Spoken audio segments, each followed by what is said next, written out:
welcome to another episode of We're Not Wizards. My name's Richard. I shall be your host for this evening. Now, tonight's show is a quick start on the Kickstart episode, and it's going to be called Expanding Your Survival in This Era. Now, I know why it's called that, and you will know why it's called that, because joining me tonight from Shades of Vengeance Games is a gentleman by the name of Ed Jowett, and we brought Ed on because it's a quick start on the Kickstart, which means he's running a Kickstarter campaign, so he's come on tonight to tell us a little bit about himself and to tell us an awful lot more about his campaign on Kickstarter. So good evening, Ed. Good evening. Thank you very much for having me. It's a joy. We have been speaking for a little while back and forward, and tonight is the night where we have a chat, which is always very, very good. Are you good this evening? I'm great this evening, thank you. I hope you're the same, and I hope your listeners are also the same. We never check on how they're doing. We always assume that they're doing fine. Usually when we ask them what they're doing, they're saying, do you mind? I'm trying to get this turn sorted out. Or they're role-playing or something like that. For everybody who is out there, though, if you've not listened to us before, hello, thank you for listening to us.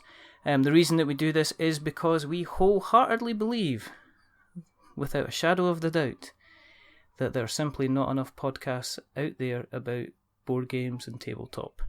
I've checked iTunes thoroughly. I've now moved on to Acast. I'm halfway through that. I'm considering looking through Stitcher as well.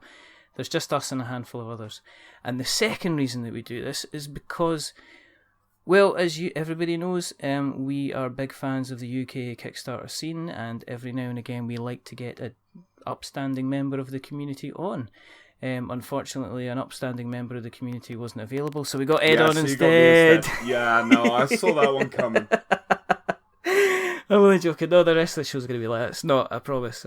But one of the things we like to do when we do have somebody on is that I will shut up and I will sit back and I will listen to your good self. And what people like to know a little bit more about is kind of how you got into the hobby. So we like to have a little look back at the past, as we say. We like to have a stare at the kind of the zombie horde of the present. And we like to have a little old peekaboo at the future. So, first of all, just a little bit of a background. How did you get into the kind of the whole tabletop kind of board game, card game, RPG scene? What is your history, as we would say? Well, my history is quite interesting. I've been sort of creating games in inverted commas for honestly as long as I can remember. I remember actually coming across something that I wrote when I was 7 years old. Okay. That, it was very, very primitive, but it had some rather interesting ideas in it. And actually, one of the things that featured in it ended up in my science fiction game, Era the Consortium, as an alien race. Little bit tweaked, but, essentially the same idea. Okay. So, I've been doing this kind of thing for as long as I can remember. I've been inspired by everything around me. In particular, I'm a sci-fi guy, but I'm sure we'll get to that a little later. Okay. But I'm inspired by everything around me. It gives me ideas. I go, oh, that would make a fantastic game. Let's make something that captures the spirit of what this thing is. So, what do you have any first memories of any games that you played, or did you mostly kind of do an awful lot of stuff yourself? I did play a few other games. I played a fairly limited selection until I was about 19 and I went to university. Okay. But I tried D&D third. Yeah. I created a monk which had 76 armor class. Okay. Because that was when I learned min-maxing. Yeah. Yes. So you were a tank, essentially. I was a monk tank with no ability to hit anything at all. You were the ultimate. You were the kind of the ultimate opposite of what they call a glass cannon. Yeah, no, that was exactly it. I could do absolutely no damage whatsoever. Oh dear. But nothing could hit me. Oh dear. And I moved into World of Warcraft before I went to university, a couple of years before I went. Yeah. It was vanilla still at that stage, and I rolled a warrior tank, and I played for 7 years as a warrior tank who had massive dodge. Exactly the same principle as the monk, of course. So, when I finished doing that, and even during, I went to university. I went to Durham University, which is up in your general neck of the woods. Uh-huh. And, I was quite quickly roped into the Indoor Gaming Society. Now, my first day acting as a player for that society, I played Paranoia. And, I had a ball. Had an absolute whale of a time. Good fun. Yeah. And then... So there were a little short of people the following week. So they sort of turned to me and said, Ed, you're quite good at this stuff. Can you GM something, please? All right, okay. At which point, I got immediately thrust into the GM chair, and really, given it being a university tabletop game stock, I never really got out of it. And that's kind of where I learned a lot of the other systems that I've played with. It's where I first played World of Darkness. Yeah. Which, I really loved the multiple D10 aspect of that, because I am one of those people who cannot roll for crap. Seriously. I roll a D20, like 90% of the time it is 5 or less. Really? Why do you think I needed 76 armor class? Because you were rolling nat ones. Exactly. So, I said, okay, fine. I'll sit here, I'll be the GM. Everyone can then win because I still roll uselessly. Yeah. I ended up running a lot of games. Okay. And so were you like the easy mode then? If people were having a tough time, it's like, do you want to dial this down from medium down to Ed? To start with, yes, but then after a while, I came across a D20 that I bought, and I primarily bought it because it was bright orange. All right. But I don't know if you know about the dice that were included with the D&D 3rd Ed that were bright orange. Were they not? Was there not some kind of flaw? They were horribly unbalanced. Yeah, there was some kind of flaw with the way that they were made, yeah. So they kind of ended up rolling statistically kind of certain numbers more than others. Correct. I remember somebody talking about this, yeah. That's right. And this dice quickly became christened the Orange Dice of Death. Because literally anyone who rolled against it would instantly die every time. So, whenever a player got on my nerves, I'd sort of pull out the dice and I'm like, okay, Orange Dice of Death. They're like, no, okay, I'll stop messing around, I promise. Did they not end up calling it like, I know he's about to roll the Jowett? Maybe that's a university term now. It's like, you're not aware of this, but a Jowett is a term of phrase for a dice which just rolls unnaturally large amounts of death and despair against people. I can't tell if you're pulling my leg. No, maybe that's true. No, not at all. I don't pull people's legs. I'll tell you what. I can't find my dice at the moment. But did you stay within the RPG scene? I mean, you obviously sounded like you got quite a taste for it. Did you venture outside? I take it? Did you stay in the society through your entire kind of university time? And yeah, then, that's right. Yeah, and what happened? You see, is every year Durham University does a 24-hour game. Mm-hmm. Right, so all of the players play for 24 hours. There are 6 GMs, so one has time off in any given slot. Mm-hmm. And what Durham University Indoor Gaming Stock does, or at least had done for many, many years, I genuinely don't know if they've continued, is they always create their own little IP. Right? Mm-hmm. They never play an existing game. They always make something of their own with their own world. So, I was co-opted onto that panel, and I said, okay, what are we going to do? And sort of the favourite closest thing had been the Firefly role-playing game. All right, okay. And that was the thing that people were asking for. So we said, okay, sci-fi it is then.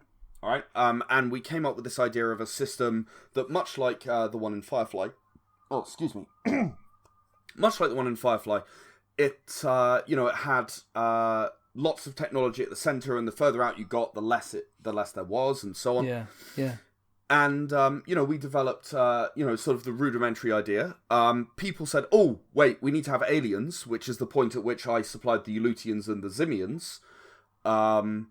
and said, okay, look, let's use these aliens. I came up with them ages ago, and here's what they look like, and here's how they would work mechanically. Was that the ones that you made when you were 7? Yeah, yeah, exactly. Yeah, one when I was 7, one when I was 9. But yes, those ones. And we sort of worked them through and so on, and put them in this scenario.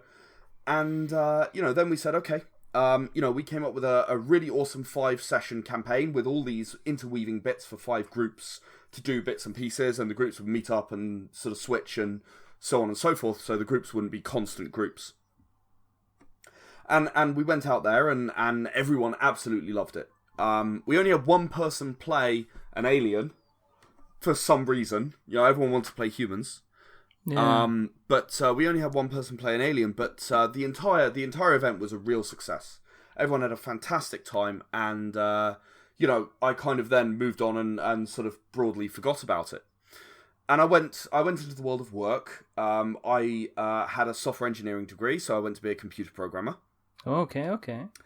And I went in and I sat there for a year and gradually got more and more bored of not playing any role-playing games at all. Mm-hmm. And then one day I decided, okay, you know what? There was what was called Trash, a mailing list at work where sort of off-topic stuff went. So I sent an email to Trash and said, hey guys, I've previously had a lot of experiences running RPGs, and I thought I'd start up a group. My flat has enough space for 10 people to sit down. Yeah. Anyone who'd like to join me, go ahead and drop me an email, right? About 5 people from work and a few of my own friends and family said, okay, yeah, we'll give it a go. Yeah, cool. And what I did initially is I actually rehashed that exact same campaign that we created at Durham. The Firefly one, then, yeah? The Firefly-esque one. Okay, yeah. I named it the Consortium. I sort of tweaked the scenario a little bit. And, we sat down, we did a 5-session campaign where, they had this massive epic storyline, and they all loved it. And at the end of that, after the epic ending, which I'm not going to tell you about, and if any of your listeners want to know what the epic ending is, come and see us at a convention. You get to play the last half hour of the last session. Oh, right, okay, and it's awesome. Cool. That's our taster session for Era of the Consortium, is the last half hour of that last session of that campaign. Awesome. And so at the end of that, my brother actually turned to me. He was one of the players, and he said, hey, I'd love to run a game. I'd love to give it a go. Can you write down the rules for me? Okay. Right? And at this point, I was GMing from a mashup of World of Darkness rules and my own tweaks, and it was a complete mess. I'll be honest. And I didn't have anything written down at all. I didn't even own a World of Darkness rulebook that I could hand him and say, yeah, you basically wing it off this. So I went away to write this down. And how long did it take you to write down then? Well, not very long. A couple of weeks, to write down something. Yeah. And then I showed it to a friend of mine who I'd played with World of Warcraft on for most of those 7 years. And he said, Ed, I know Kevin Sabida from Palladium. Yeah. You got to publish this. This is fantastic. It's brilliant. I mean, the whole scenario is fantastic. The rules really flow really well. You got to publish this. You got to do something. And did you believe him at the time, or did you think he was... Not really. No. I thought he was just being nice. I mean, he'd been my friend for a long time, and I thought he was being a bit over enthusiastic. But yeah. I thought, okay, you know what? You know how the sort of really sort of cheap end of RPGs, which sell for pay what you want. They're black and white, no artwork, that kind of stuff, right? Yeah. I figured, okay, I'll do one of those, right? I can lay it out nicely. I know how to use Microsoft Word. So, I can do backgrounds behind things and so on and so forth, and use stock images and so on. So I put something together, and I got chatting with the documentation guy at my work at the time, Chris. And, he gave me some advice on how to lay stuff out to make it clear and so on and so forth. And... as it went on, I just kind of sort of got more and more into the idea of doing something that was a bit bigger. And it all started, really, the actual project started with, I found an artist who would do an A3 image that I was then going to print and give to everyone who'd been in the original group. And the idea was that, each of them would contribute a small amount of money, to help get this image to happen, and each of their characters would then appear in the image, right? Okay. So, how long are we talking about? We're talking about 5 years ago now. All right, okay. Just to give an idea on the kind of the way back clock where we that's about 5 years ago now. Okay. And everyone was very generous. They gave in some money, and we put something together. So I found this fantastic artist, and he was charging a fair amount of money, $1,000 for this image. And my friends who were in the group gave me a hand, and we came out with something really, really good. And I was sat here looking at this image, which was AAA quality. If Magic the Gathering was a sci-fi game, you could see this in that game, right? As an image. And you're sat there looking at this image and going, okay, well, I'm going to slap this on the front of a free-to-play book. Why? Yeah. Why am I creating something that I really believe in, that I've enjoyed, that I've loved, that I've played with my friends, that I've had a massive amount of fun with, and then doing half of the work? And I just thought to myself, okay, what would it actually cost to do this properly? And from there, it just exploded, right? 5 years later, I've created 6 role-playing games and a card game. I've got 5 more role-playing games in various states of the drawing board. I've got 3 more card games, which are, basically awaiting artwork and a few tweaks to the rules. I've done sci-fi, I've done low fantasy, I've done high fantasy, I've done superheroes, I've done survival horror, I've done modern with kind of superpowers as well, but doesn't have to have superpowers, so modern. I've done a card game which is, kind of a quick play thing. I've done a longer card game. I've done co-op card game. I've literally tried to just go for every single genre and give it a go. Talk to me about the card games, because the RPGs I can kind of understand, because you did a lot of stuff at university, and therefore it sounded like you had always been, since a young age, kind of inventing characters. But there is, well, in my mind, there's a relatively large difference between, say, sitting down and playing something like Star Realms or Magic the Gathering, or even, Ashes Rise of the Phoenixborn, and sitting down and playing like a game of Pathfinder or Shadowrun, or do you know what I mean? So what kind of attracted you? I mean, were you still playing other systems, or were you still kind of involved in your own system at that point? Did you still get a chance to play other games, and what made you decide on the card game type thing? I always keep trying to play other games all the time, because I think understanding whose shoulders you're standing on, understanding where your game is coming from, and if you think you've come up with a new mechanic, that's fantastic. Anyone who comes up with something new on their own, as far as I'm concerned, it doesn't matter if it's been done before or not. If you've actually reached there on your own, you can be proud, right? But understanding whose shoulders you're standing on is always a good place to start, right? Because a lot of things have already been done, and reinventing the wheel is a very long and arduous process. If you can take the existing wheel and shave some bits off it and add some of your own bits to it and actually reach exactly the same thing.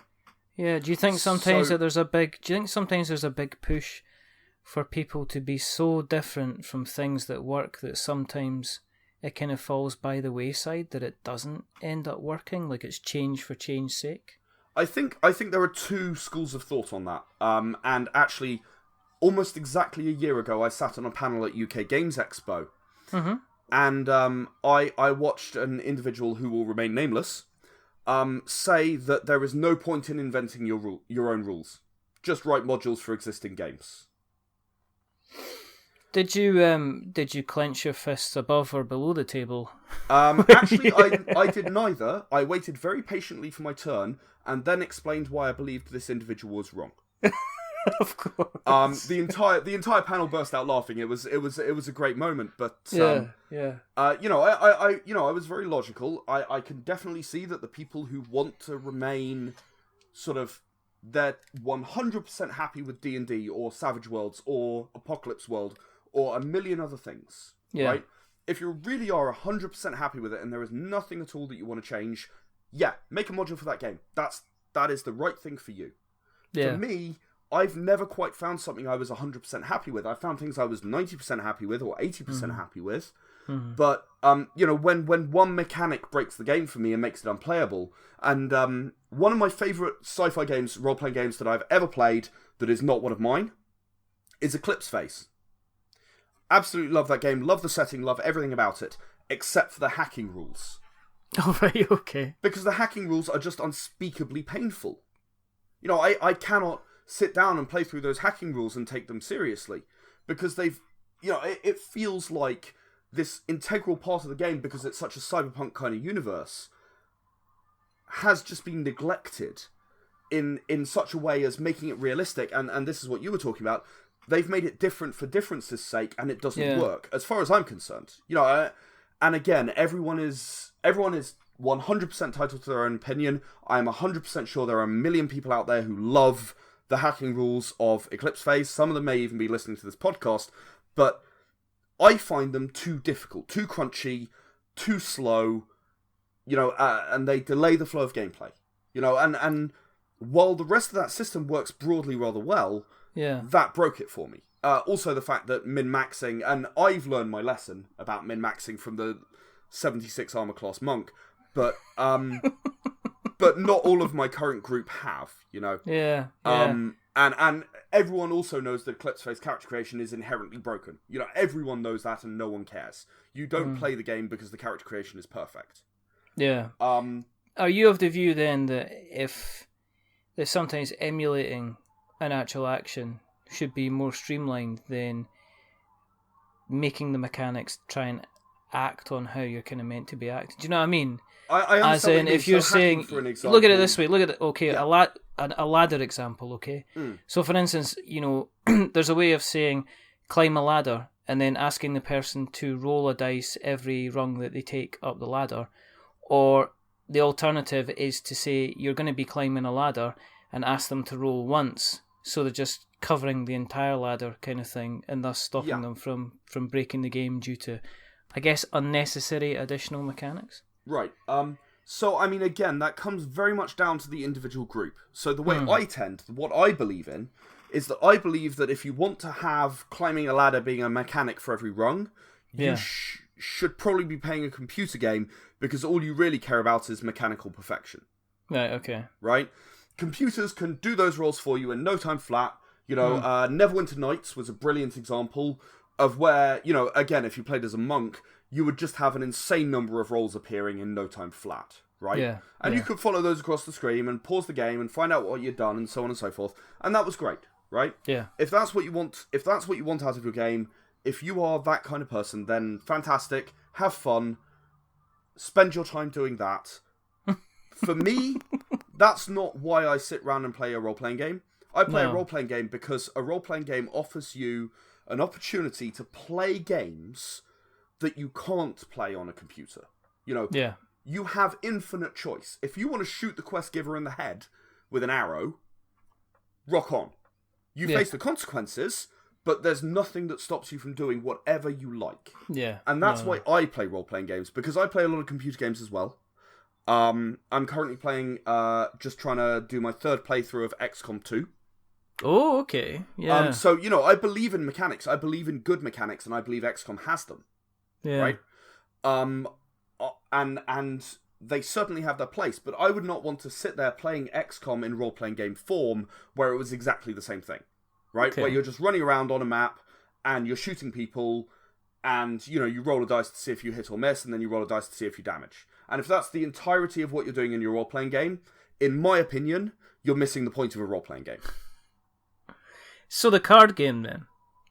What's the kind of as I say, the moving back into the card games, what are the card games kind of about? I mean, how do you strip down someone like yourself that is thinking about systems and mechanics and stuff like that, but obviously looking to make it as streamlined as possible? Was it therefore quite easy for you to say, okay, this is how my card game's going to work? And is it close to any particular style of card game, would you say? I think probably the closest card game you would find to it is something a bit like Hearthstone. Okay, yeah. Right? I played Hearthstone for the first time. I was actually introduced to it by one of my team at our first convention. All right. Which is now 4 years ago. Oh, man. 4 whole years ago. Like, literally 4 years and a week, right? Was our first convention. And I was introduced to Hearthstone at that stage by my co-writer on many of my projects, John. He's a great guy. Okay. Yeah. And he introduced me to Hearthstone. And, you know, I sat there and I thought about it. And I thought, okay, well, what is this? It's a number matching game where the cards basically have abilities. Okay. You know, I can get behind that. I can see that. I can understand that. And I basically took that and I made it person playable, and I changed the theme to something that I was more interested in. I was inspired by, I don't know if you know the very old sci-fi movie Plan 9 from Outer Space. Oh my goodness, yes. So in that movie, was it not known for the? It was not known for the actor kind of dying halfway through the scene, so they had to replace it with shots of him or something like that. I believe it was known for being the absolute worst sci-fi movie ever made. Yes. Like the UFOs are clearly spinning plates. Yeah, you know, it was bad. stuff like that. Who was it did that? Who was it? I can't remember. I'll tell you what, I'm terrible with names. It wasn't it wasn't Bela Lugosi. It was somebody else anyway. It was. I know it was. We're gonna have to. Do you know what? We're gonna have to stop and Google this, Ed. Because let's look at it this way, right? If you don't know and I don't know, it's someone called Edward. Actually, it's not Ed Wood, is it? It's Ed Wood. It is. It is Ed Wood, isn't it? It is Ed Wood. It's Ed Wood that was played in a film by Johnny Depp. Ed Wood. Yep. So there you go. Plan 9. So there you go. That's. I don't know about you, but I feel I can potentially sleep a lot better tonight. So you mentioned Plan 9 from Outer Space. So Plan 9 from Outer Space, in that movie, just for the benefit of your listeners, for some reason the aliens decide that the best way of invading Earth is to raise the undead. I'm not quite sure why, and they didn't really explain it very well. They just sort of decided. So I thought, okay, this is a fantastic fodder for something that just does not take itself seriously at all. Right? And I said, okay, well, the undead alone aren't quite enough. So what I'll do is I'll add creatures as well, right? So like werewolves and ogres and trolls and so on. So I added a bunch of creatures. I had a bunch of undead. I had a bunch of aliens. And basically you sit there and you are one of the last champions of Earth who has to defend against this alien invasion. And, you have bits of equipment that you can use that, vary in hilarity as well as usefulness. So you get the brick, which is one of the weakest items there is. You get the Segway, which you can zip past a creature with. You get the nuclear bomb. You get the bacteria, which instantly kills all the aliens, and so on and so on and so on. And the deck is slightly stacked against the players, so they have to work together. But whoever gets the most kills wins. So you kind of have to work together, and you have to kind of not work together. So you have that balance. Yeah. Which is really quite interesting. And the reason that I got into card games, I dodged that question earlier accidentally. But the reason I got into card games is I know that my family will never play a card game except for my brother. And my sister, actually, who played for a while as well. My parents will never play a role-playing game, and they don't entirely understand what I do or how I create games or anything about it, really. It's just kind of that crazy thing that Ed does. Yeah, I kind of don't... I don't think parents kind of do that until you're able to say, well, look, here's this that's all been... It's got my name on it, and it's got my photo on it. I handed them a 300-page full-colour rulebook with AAA quality writing and images, and they went, oh, that's cool. I'm like, oh, cheers, thanks. Looking for some validation in my life, and I just came up a little bit short. Thanks, so thanks, Mum and Dad.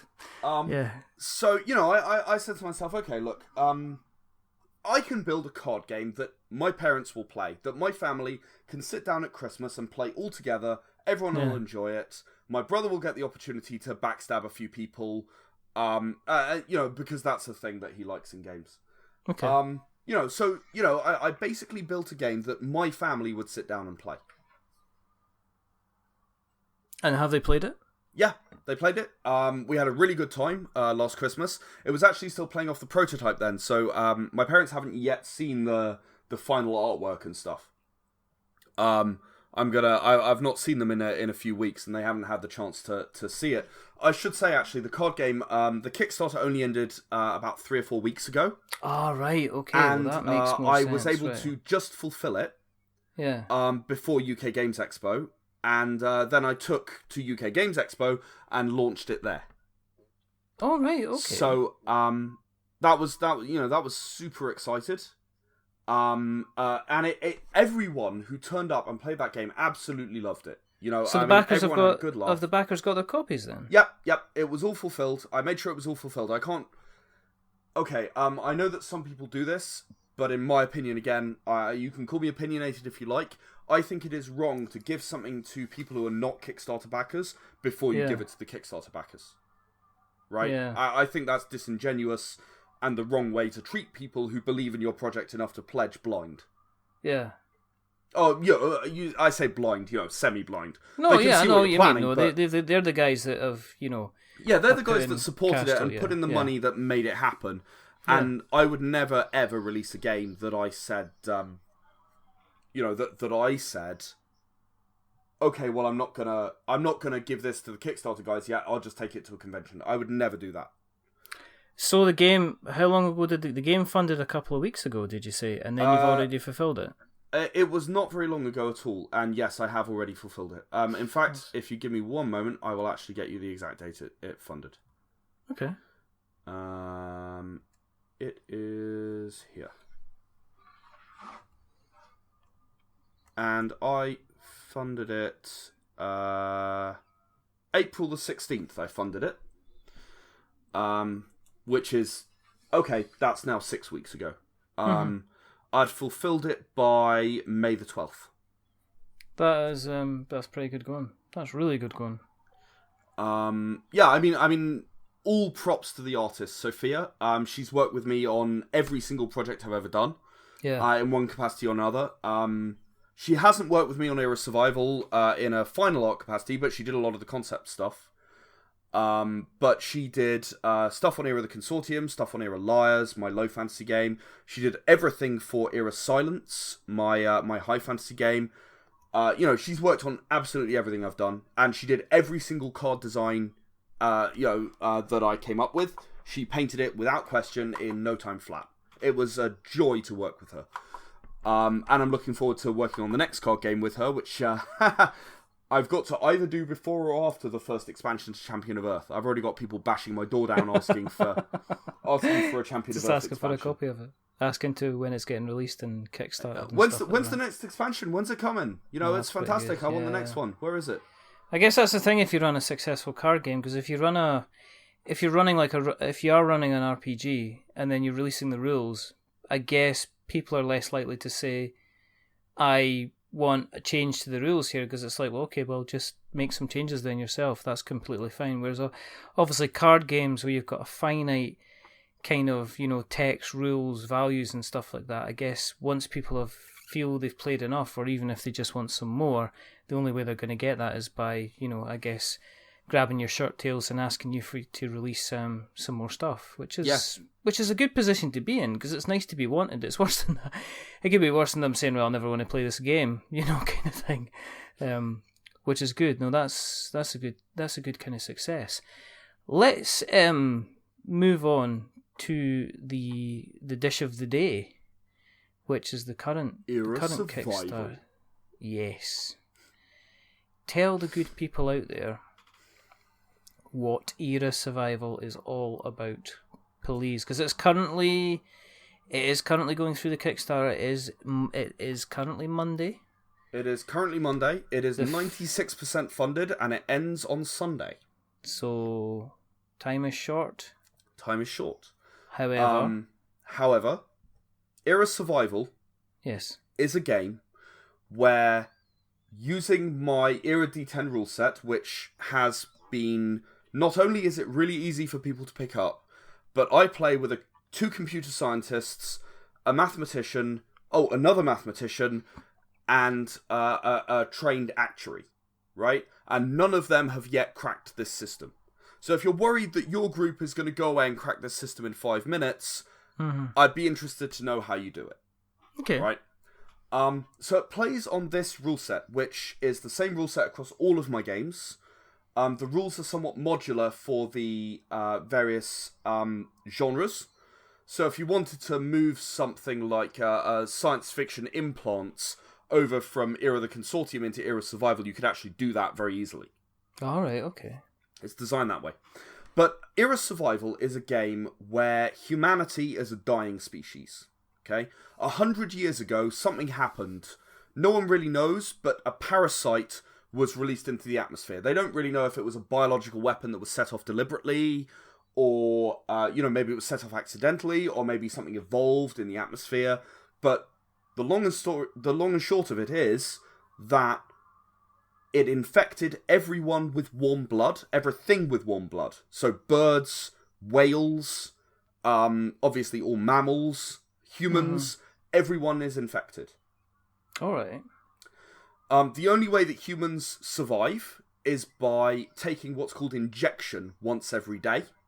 That fights off the infection and stops you from turning into a mutant, which will then roam tortured into insanity by the parasites.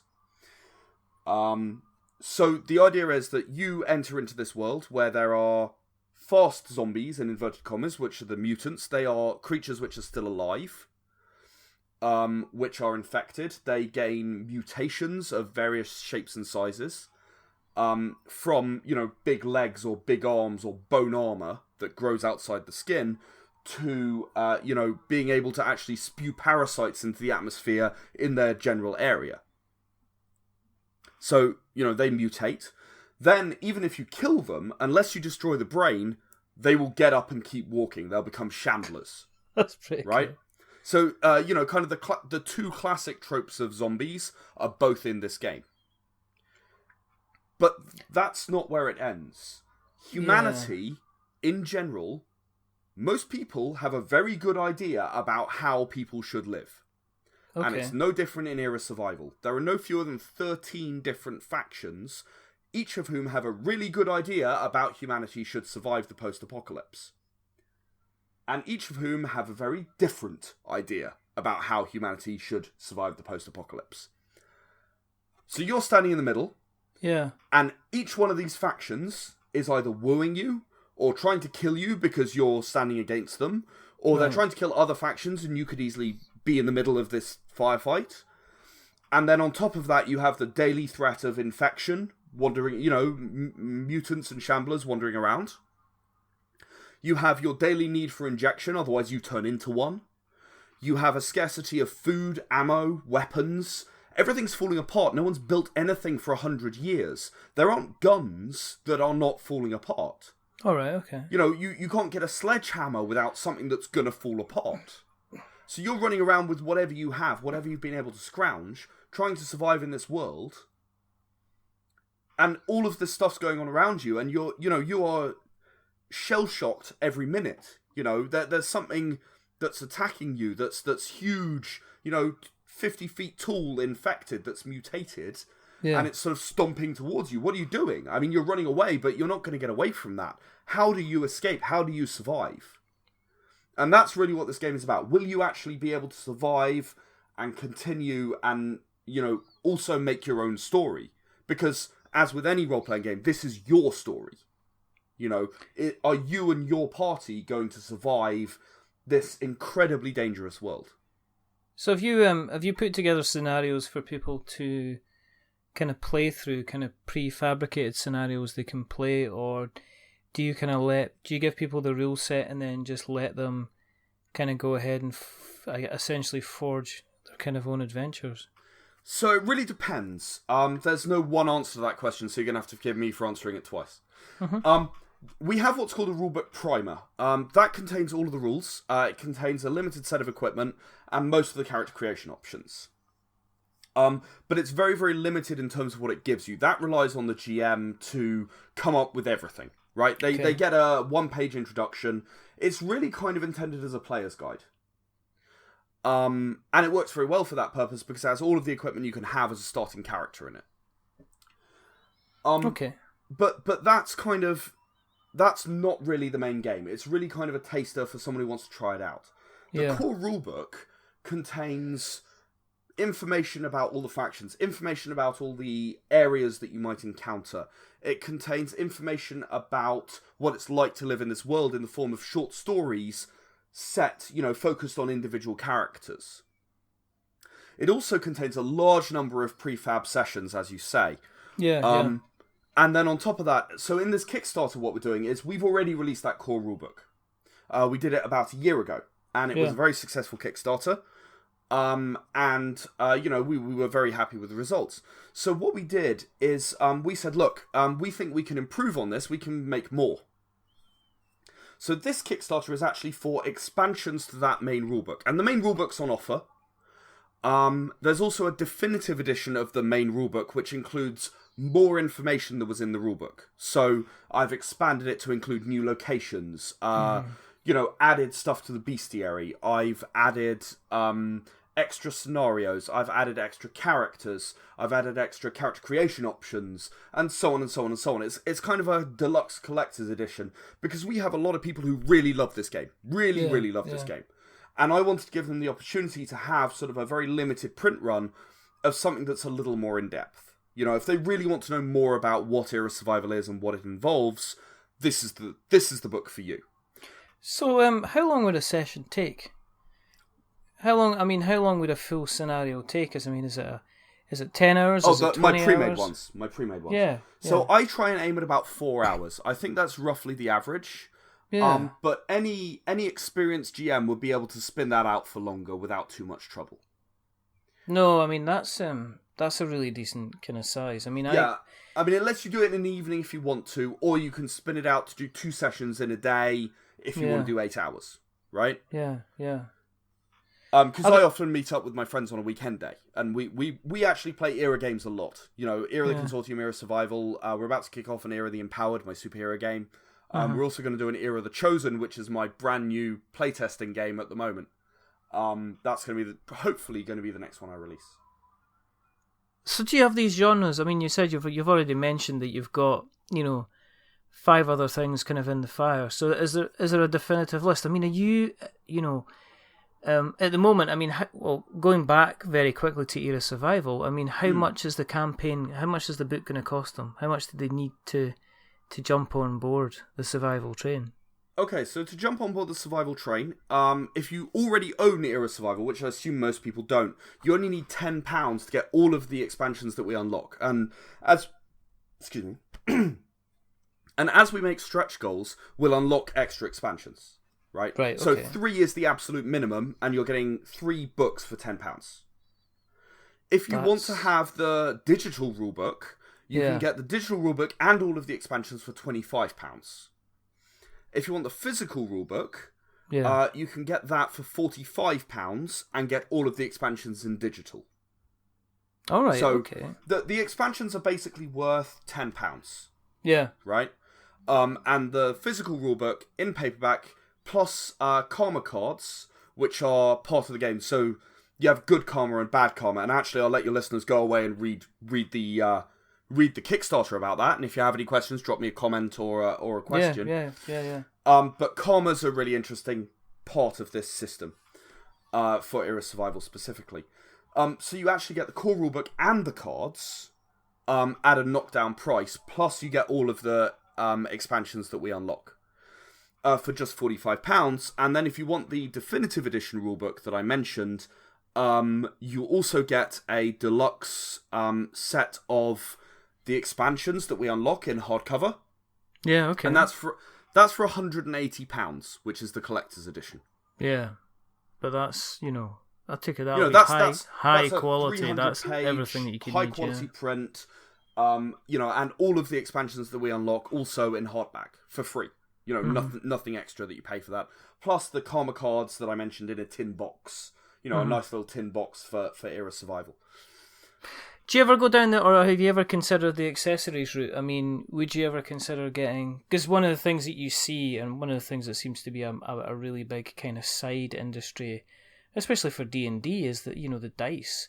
I mean, I know of websites that's what they sell. They sell different dice sets. So Is that something you would consider offering as something else in addition to what I've considered that, and I look at it and I think, okay, if I was backing this project, you know, it might be nice to have dice, but if I'm honest, the thing I'd prefer more would be miniatures.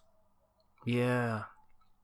Right? But that's a whole different ballgame, though, because I know, you know, getting miniatures made, and we've spoken to a lot of people where, okay, well, I mean, recently, the most recent one was when we spoke about Ravage, which is a game all about kind of orcs going into a dungeon and defeating bad guys, and that's using standees. It's not using miniatures. It was Ian Schofield who was talking about that.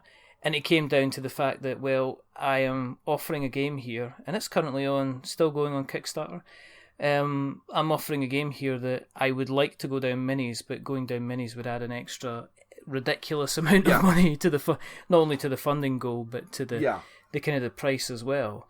Yeah, I mean, I think that a role-playing game does not require miniatures to play. Yeah. But I also think that they would be, for me, a higher priority than dice would. And I have actually been looking into miniatures. And this one's an exclusive for you. Here you go. Okay. I am looking into miniatures for some of my games. I'm not going to say exactly what, but I've found a way to make it realistic. And really? I am hoping to be able to release miniatures along with one of my Kickstarters in the near future.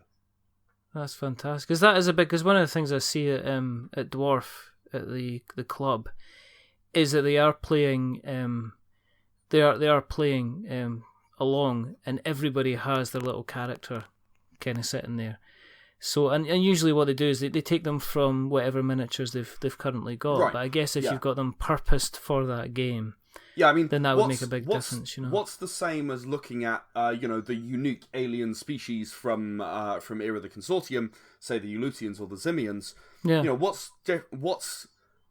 You know, there is a difference between looking at, oh, well, this will do, you know, it's a Star Wars Stormtrooper, that'll do. Yeah, or sticking down a Tyranid, or, you know, right. or an Orc, or, you know, a Chaos Marine, or, right. you know, any other, you know, a bad guy from Galaxy Defenders or something like that. You know, everybody knows it's meant to represent it, and I guess everybody knows at the same time that it isn't maybe what the character could be, but... Yeah, I mean, I remember a long time ago, I used to play Warhammer 40,000. Yeah. And someone in Games Workshop, I genuinely don't remember his name, but he said, you know what, if you wanted to, you could make a coffee cup a Vindicator. Right? But it wouldn't be anywhere near as much fun, would it? No. And, you know, exactly. I basically stood there and I thought about that for a couple of minutes, and I said, no, you know what, you're right. And... I played Tyranids, so I didn't actually go out and buy a Vindicator, but no. I mean, for me, if I was going to play with miniatures, I would want miniatures of that actual game, and I would not really want to play with miniatures or feel like I had to play with miniatures on a game which didn't provide them. Yeah. It's, as I say, it's a difficult thing because it adds a whole new kind of expense and thought, and also in miniatures nowadays, and I'm seeing this more and more, it's creating miniatures that don't look like other miniatures that I've seen. Yeah. And I've seen, what did I see today? And this will date. I seen a game today, I think it's Helios, and what they're doing is they're talking about the Greek gods, and it's a miniatures game, but what they've done is they've made the miniatures very kind of robotic looking, so they're doing like the different gods. So you've got Zeus and stuff like that. It's based around Greek, I think it's Greek mythology. So you've got Cerberus and everything like that, and the Hydra and everything along those lines. But they've almost taken them like, right. Do you know? Have you seen? No doubt you being a gamer, you've obviously heard of Horizon Zero Dawn. Yes. If you imagine how kind of human beings would be dressed up if they were kind of that, and the creatures would be like that if they were kind of Olympic kind of gods and animals and mythical creatures. It's kind of like that, and that piqued my interest in it because it was somebody that was trying something different that was kind of interesting to me. So I guess the thing with miniatures is, yes, it's kind of crafting your own identity, but at the same time it's still kind of making it different enough that people maybe don't go, well, that just looks like the same as as everything else. You know? Yeah. Yeah, no, I understand that, and that's why I'm being very careful about which game I decide that I'm going to create miniatures for in the immediate future. Yeah. Because I think there are places where a little more focused design on the individual characters could make them unique and cool in a way that's not, that's not seen. But then there are some games where that's much harder. Yeah. To do a survival horror game while not looking at all of the other tropes, while not looking like any of the other tropes, I should say. It's hard. It's not easy, and you need some really good character design and some really engaging and exciting characters that make you want to know this thing and understand this thing. And it's managing people's expectations as well, because you don't want people, and back to this game that I heard, I've already seen a couple of comments saying, well, this doesn't look like a normal game, so I'm not sure about how they look like. And again, it's like, if somebody is expecting to have some kind of space alien, do they have the H.R. Geiger space alien in their head kind of thing, or do they have a Tyranid in their head, which is kind of the same as a Gene Stealer, which is kind of the same as a xenomorph, all these other kings. Is kind of, unless it's following the direct genre, people are a bit like, oh, this is a bit kind of weird looking. That's kind of a bit strange. I mean, you've mentioned all these other projects that you have on the go. Would you jump into other genres? I mean, I know RPG seems to be the place that, you're expanding into card games, but is there a miniature game there for you? Have you ever pondered kind of like going into other, I guess, board game mechanics like worker placement and stuff like that? Has that ever kind of piqued your interest at all? There are a few things that I'd like to do that I'm not quite ready to do yet. Okay. I think, okay, so I'm only sort of 4 years into, producing games, right? No, I mean, yes, okay, I worked on Era the Consortium for an extra year before that, but, I've only been even vaguely known in the industry for 4 years now. And I still have more to do with my role-playing stuff. Yeah. But that said, there are other things that I want to do. I have some things that I would like to achieve. Yeah. One of them is a miniatures game, somewhat in the vein of Descent. Oh, okay. In that you take control of a small number of characters. Perhaps a skirmish game or something similar, maybe. Yeah. I'm not quite there yet, but I think that would be something that would fit very well in some of my universes. Yeah. But right now, the thing is, all of my games, it may not be immediately obvious to most people, but all of my games exist in the same universe. With the possible exception of the card game Champion of Earth. I'll say all of the Era games exist in the same universe. Yeah. So, if you look through the books, there are subtle indications about what's going on here. Era Survival has a very strong, relatively speaking, very strong Easter egg. If you go looking for it. And, I have a plan to release, the other role-playing games I was talking about. I've got a sort of a cyberpunk game planned. I've got a horror game planned. I've got a... and when I say planned, I mean actually pen has been put to paper and we are writing them. Cool. I've got a high fantasy game that I'm working through. I've got a game that's inspired by JRPGs that I'm working through. JRPGs like Final Fantasy and Generations of War, Agarest was actually a bit of an inspiration for that one as well. Is there a notebook that you have? I mean, you sound like a man full of ideas. Is there a notebook that you scribble everything down as quickly as possible not to move it, or are you already quite set in what you want to do? I am never set in what I want to do, because when I come up with an idea, I invariably talk to John about it, the writer I mentioned earlier. Yeah. And he invariably goes, Ed, that's awesome. Can we do this as well? And I'm like, oh, that's awesome. That's brilliant. I have to do that. That's great. And then the vision shifts, Yeah. And he may or may not be heavily involved with the project, but yeah.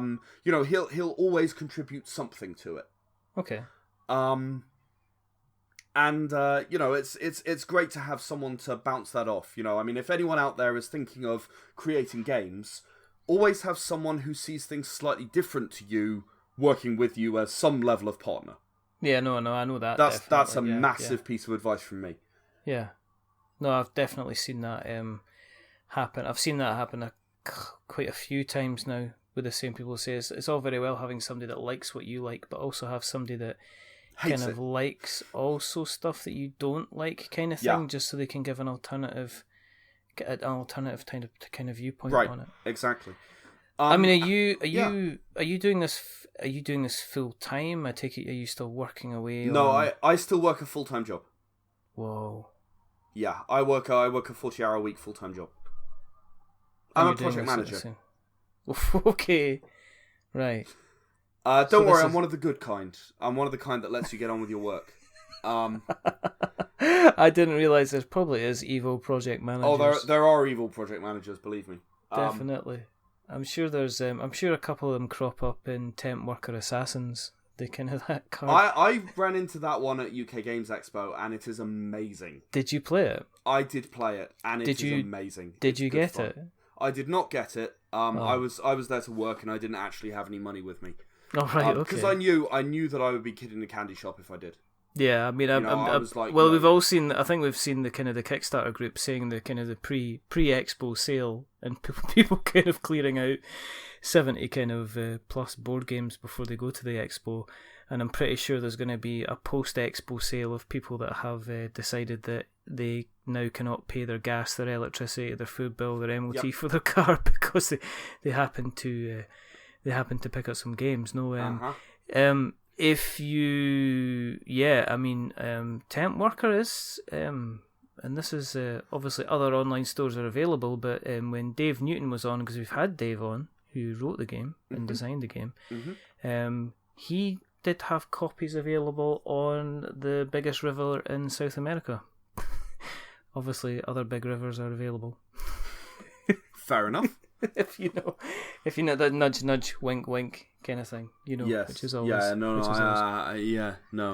get it. But no, it's a good game. But it sounds like you have a lot of irons in the fire.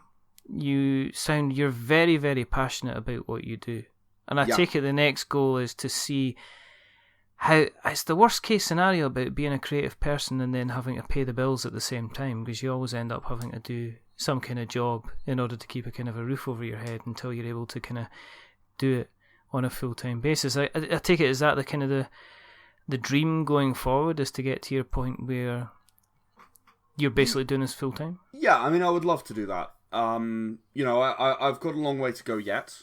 Yeah. And I'm again, I think this comes from being a project manager. I'm very realistic about all this.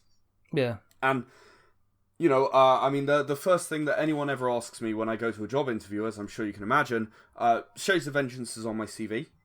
I'm not ashamed of it in any way. The first thing they ask is, how do you manage your games and your work? And the clues in my skill set. and I usually just answer by saying, look, I've been doing it for 5 years and I've never yet had a complaint. Yeah. Exactly. And anyone who's wondering how you find the time to be a game designer while working a full-time job, use every single minute. I'm sat here talking to you right now. That's using these minutes in order to talk about my games and help people understand that there's more stuff out there that they've never heard of. Right? Absolutely. Absolutely. If they've never heard of Temp Worker Assassins, I recommend it.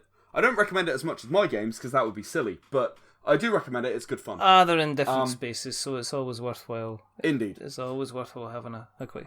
But okay, and speaking of that side of things, if people have listened tonight and they are interested in kind of staying in contact, finding out more, obviously we're going to put the link to the Kickstarter in the show notes, as we say, so we've got notes to show. But where can they find you on the internet webs? Well, the first thing I should say is actually one other thing that our company does that is somewhat unique is we run a service that we call Imagine RPG. All right. And although it's called Imagine RPG, we haven't actually kind of renamed it or anything yet. We are more than capable of doing card games as well. We actually help people who don't know how to get their idea from A to B to C. Okay. We help them do that, and we do it and we entirely self-fund through doing a Kickstarter with them. Right? So you don't pay bills to us, you aren't then beholden to us, unless you do something that's obviously deliberately trying to sort of end the agreement, like you cancel the Kickstarter when it's halfway through, or you deliberately pull out, or whatever. Unless you do something like that, we actually follow you through. We will give you advice. We will work with you. We will help you complete your game. We'll find you artists that fit your genre. We'll find you people who will do the work for a price that you are willing to pay. We will find you writers or supply some of our own writers to you, and so on and so on and so on. Because the thing is that if someone had helped me when I first made Era the Consortium, I wasted a lot of money on getting that out the door. And it had only, honestly, through massive stubbornness that I managed to get it from A to B to C and get to where I am now. Brilliant. Because, it was hard. I had some really, really dark days during that time. Yeah. If someone had been there to help me, I would have jumped at it like a shot. Mm-hmm. I didn't have a massive amount of money that I could just pay someone to develop my game for me. I didn't want to go to a publisher because I wanted to hang on to the IP. And I didn't want my baby changed. And so when John and I went to our first convention in Canada, that I've mentioned a couple of times now, we said, look, we can do this. We can make sure that you keep your IP. You won't get the money that you might get from a publisher. Yeah. You'll have to promote it yourself, but if you're willing to put the time and effort in, we'll help you get there without wasting the money the way we did. So where can they find that then? How do so you can find that at imaginerpg.com. Okay. And where about the rest of you? The rest of us is at shadesofvengeance.com. Cool. That's VENGEANCE. A lot of people have trouble spelling vengeance, but that's the correct spelling. Well, we'll make sure there's a link in the show notes so that everybody can kind of track that down. Is there a Facebook page? There is a Facebook page, facebook.com/shadesofvengeance. And Twitter? There is a Twitter. It is, and I'm breaking the mold here because Shades of Vengeance didn't fit, at shades_of_venge, VENGE. That's pretty good. And is that where they can find you as well? Do you kind of run the Twitter account? Yeah, I run the Twitter account, I run the Facebook account. I also receive all of the emails that contact us that come from our website. It all goes to me for the time being. I'm trying to find a minion to do that, but I haven't found one of those yet. So I'm doing it all myself for now. All right. You need to get an intern. I think Peter Blinken had a couple of them kicking about for Inside the Box board games, I think. That sounds highly, highly morally acceptable to me. It's fun. Yeah, you can tell they're getting. Yeah, it probably works wonders. It certainly worked wonders for Subterra. Listen, Ed. Thank you very much for coming on. It's always a delight to hear somebody's story as well, especially somebody that's kind of like obviously. Sounds like this has been something you wanted to achieve since quite an early age. You've always been creating all the way through to what you're doing just now. So we wish you kind of all the success in the future. Thank you very much. And we will make sure that the Kickstarter link is kicked far and wide, because this is what we do on Quick Start on the Kickstart. If you want to keep an eye on what we're up to, then you can go to our website, which is we'renotwizards.com. You can email us, which is magic@we'renotwizards.com. I am aware of the irony of that email address. You can find us on Facebook, which is We're Not Wizards. You can find us on Twitter, which is We're Not Wizards. On Instagram, which is We're Not Wizards. If you fancy, for some reason, the lovely people at Podbean keep automatically putting our episodes up on the YouTubes as well. So if you search for We're Not Wizards, tabletop podcast, you'll find us. We're always interested in subscribers on YouTube, because once we hit the magic 100, then we get to have the youtube.com/We're Not Wizards, which will be wonderful. If you've liked what you hear tonight, you can find us through the normal, well, if you're hearing us for the first time, you can always pick us up on Acast and Stitcher, and we're also on Apple Podcasts. If you like what you've heard tonight, and Ed has been a fascinating gentleman to listen to. Thank you very much. Then leave us a review. Now, as we say, and the joke is wearing thin, but but we don't care. Don't leave us 10 stars, because that'll make us head far too big. And don't leave us as a 1, because that'll make us cry. Leave us something in the middle, like a 5. You know, because it's kind of average, and we are decidedly average. But the person who's not been average tonight is the rather wonderful, interesting RPG 10-sided dice rolling gentleman that is known as Ed Jowett. So thank you again for coming on. I hope you had a good time, Ed. Thank you very much. I absolutely did. Brilliant. Now there's 2 more things to do. The first thing is to remember that we are many things, but we're not wizards. Are we wizards, Ed? We are not wizards. We are simply creators. Fantastic. And the second thing is to say goodbye. So once again, it's goodbye from the rather wonderfully interesting Mr. Ed Jowett. Say goodbye, Ed. Goodbye, everybody, and thank you for listening to me ramble. It's been fantastic. And it's a goodbye from me. Stay safe. Roll 10s. Watch out for these zombie mutations coming at you. Make sure you take your injection at least once a day. And check out this Kickstarter before it disappears. And keep an eye out for what Ed does next, because it sounds really, really interesting. But until the next time, goodbye.